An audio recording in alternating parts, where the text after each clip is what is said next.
Hi, I'm Clint Mailahn of Mailahn Innovation, here to describe my cable deck railing post. First of all, they're 304 stainless, and then we powder coat them normally to match the windows of your house. This happens to be a fascia-mounted post. And we put a 3/8 slag screw into the side of your deck. They're made for 1/8 stainless steel cable. Here's a top-mounted post with 2 1/4-inch slag screws that goes into your 2x10s of your deck on the outside there.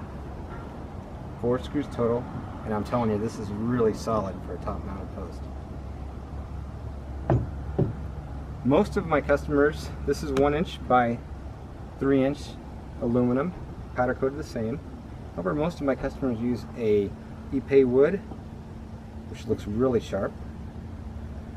And there's 4 number 12 screws that go in the top here. Screw right in. 2 screws on each side.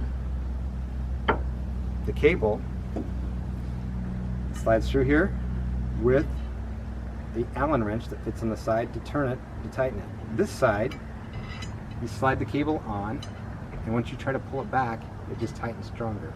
There's a tool that you can release. The posts are 1½ inches by 1½ inches. The bottom plate's 3" by 4½, and the top plate is 2 inches by 4½ inches.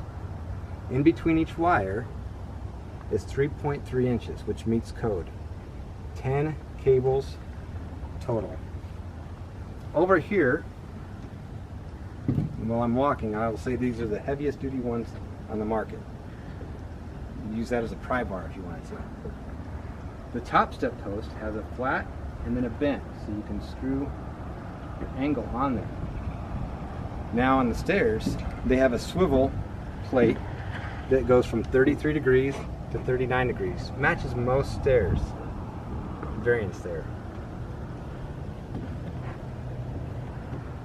Well, that's Mailahn Innovation cable deck railings. Thank you very much.